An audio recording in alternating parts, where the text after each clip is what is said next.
નમસ્કાર. કોંગ્રેસ પરિવારના તમામ મારા નેતાઓ અને કાર્યકર્તા મિત્રો અને ખાસ કરીને સૌરાષ્ટ્ર વિસ્તારના નેતાઓ અને કાર્યકર્તાઓને વિનંતી કરું છું કે 25 જૂન મંગળવાર કોંગ્રેસ પક્ષે રાજકોટ બંધનું એલાન આપેલું છે. રાજકોટમાં એક મહિના પહેલા ખૂબ દુઃખદ ઘટના ઘટી.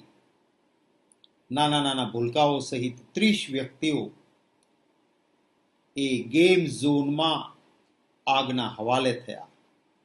એમની માસિક વરસી એટલે કે 25 મેના બનાવ બન્યો હતો. 25 જૂન મંગળવાર એ માસિક વરસી નિમિત્તે આપણે રાજકોટ બંધનું એલાન આપ્યું છે. સૌ કાર્યકર્તા નેતાઓ મિત્રોને વિનંતી છે કે સમય કાઢીને 25 જૂન મંગળવારે સવારથી આપ રાજકોટમાં પધારજો. જેનો ધંધો રોજગાર ખુલ્લો હોય અને હાથ જોડીને કહેજો કે તમારામાં માનવતા છે કે નહીં. જો માનવતા હોય, તમારા દિલમાં ઇન્સાનનું હૃદય હોય, તો જે વ્યક્તિઓએ જીવ ગુમાવ્યા છે એમને શ્રદ્ધા સુમન સમર્પિત કરવા. એમની ન્યાયની લડતને હજી સરકારે સાંભળી નથી. નાની નાની માછલીઓ પકડી છે, મોટા મગરમચ્છોને પકડ્યા નથી.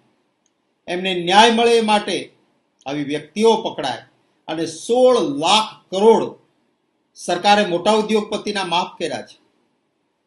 તો શું આ રાજકોટમાં જીવ ગુમાવનાર કેટલાક મધ્યમ વર્ગના છે? શું માત્ર 4 લાખ વ્યાજબી છે? કોઈ પણ રકમ માણસના જીવની કિંમતની બરાબર ન હોઈ શકે, પરંતુ મધ્યમ વર્ગના પરિવાર ઉપર જ્યારે આભ તૂટી પડ્યું હોય ત્યારે એને મદદરૂપ થવા માટે પૂરતી રકમની સહાય જોઈએ. આ સરકાર આપે એના માટે આપણે કોંગ્રેસ પક્ષ તરીકે, જવાબદાર રચનાત્મક વિરોધ પક્ષ તરીકે લોકોની અવાજને બુલંદ કરવા માટે રાજકોટ બંધનું એલાન આપ્યું છે. એમાં આપ સૌનો સહયોગ ઈચ્છું છું.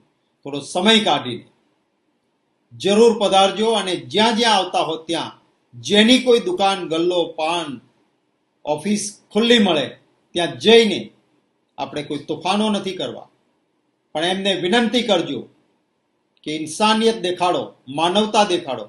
અને ખાલી 4 વાગ્યા સુધી છે.